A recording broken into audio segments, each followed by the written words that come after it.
अगले दिन मैंने मुसर्रत मिसबाह के साथ मुलाकात की, जो पाकिस्तान के ब्यूटी सैलून्स की सबसे लंबी चेन की मालकिन हैं। अंदर जाते ही आप लंदन, पेरिस या न्यूयॉर्क कहीं भी पहुंच सकते हैं।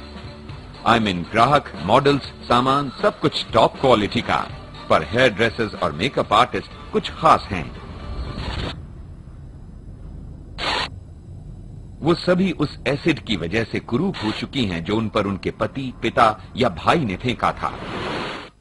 एक्सक्यूज मी, ये बताइए यहाँ क्या होता है? ये एक सैलून है। ये वो जगह है जहाँ पर मेरी लड़कियाँ काम करती हैं। ये वो लड़कियाँ हैं जिन पर जानबूझकर एसिड फेंका गया था या उन्हें जलाया गया था, तो अब ये लड़कियाँ यहीं पर काम करती हैं। तो जिन लड़कियों का आप इलाज करवाती हैं वो आपके लिए यहाँ काम करती हैं? बिल्कुल। मेरा मतलब है कि वो यही बनना चाहती थी। वो ब्यूटिशियंस और हेयर ड्रेसर्स बनना चाहती थी। तो सारा एक अच्छी हेयर ड्रेसर है और फिर अब वो क्लाइंट्स के बीच भी बहुत ज्यादा पॉपुलर है। यहाँ काम करने से पहले सारा के 18 ऑपरेशंस हुए थे। 2003 में 3 जुलाई को वो दोपहर 12 साढ़े 12 बजे के बाद घर आया, जिस पर मैं अकेली थी।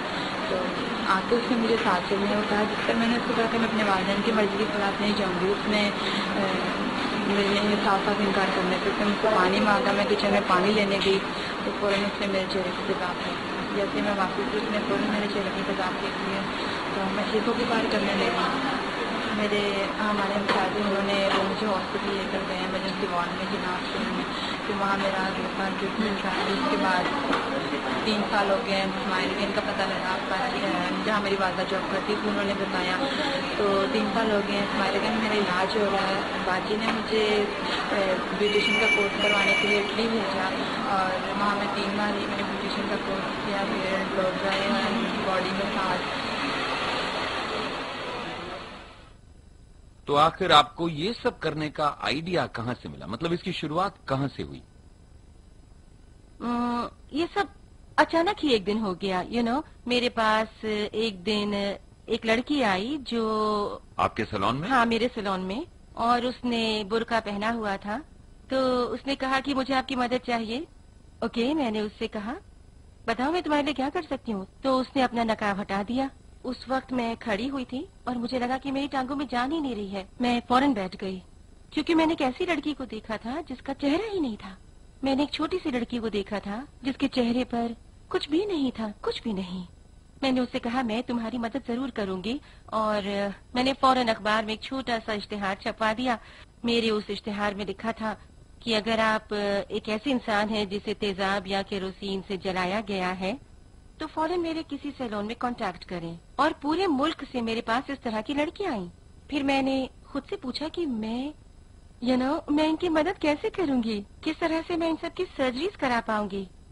मैं इनकी मदद करना चाहती थी।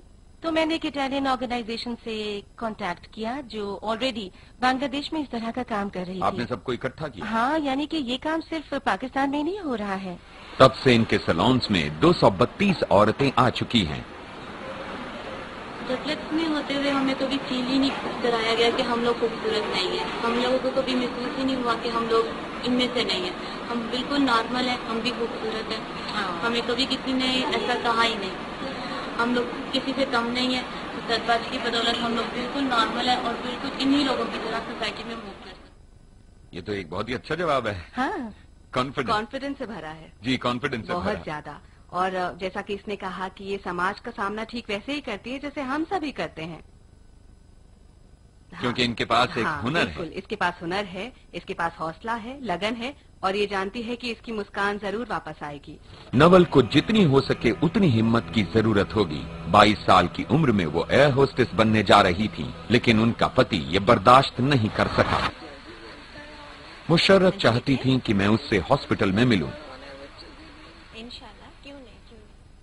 नवल नहीं चाहती कि इसके बच्चे इसे इस हालत में देखें। इस हालत में? हाँ, इस हालत में। ये बस ठीक हो जाना चाहती है। तो जब इसे जलाया गया था तो इसने अपने बच्चों को अपने पास नहीं आने दिया था। और हमारी भी कोशिश यही है कि इसके बच्चे इसे इस तरह से ना देखें, क्योंकि ये बहुत ही, आप समझ सकते हैं ना, मुश्किल है। बच्चे अपनी माँ को पहचान नहीं पाएंगे। नहीं। तो वैसे उसे स्माइल तो कर रहे हैं। सो जाओ। हाँ, ये कहती है कि मुझे बस अब्रॉड भेज दो, मुझे एक ऐसी जगह भेज दो जहाँ मुझे अपनी पहचान मिल सके। क्या इनके हस्बैंड को अरेस्ट किया गया? नहीं, इसमें थोड़ी प्रॉब्लम है क्योंकि ये परिवार है। ये परिवार का मामला है, एक पारिवारिक झगड़ा है। जहाँ पति ने ऐसा किया है तो अक्सर पति माफी मांग लेता है।